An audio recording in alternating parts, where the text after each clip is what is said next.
Shim grease is supplied with each pad kit and is the only grease you should use when mounting the shims.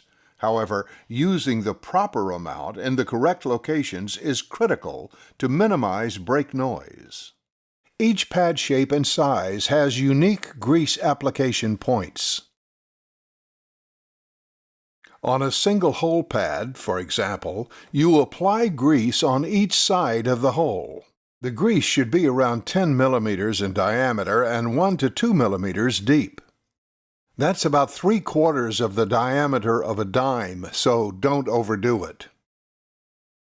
Always apply grease to the backing plate, not to the shim, and make sure you do not allow any grease to fill in the holes. The packing box for your brake pad kit shows where to install the shim grease based on the backing plate design. Install the shims by first hooking the bottom edge to the pad. Then carefully and firmly apply pressure to the shim while sliding it forward to clip the top clip in place.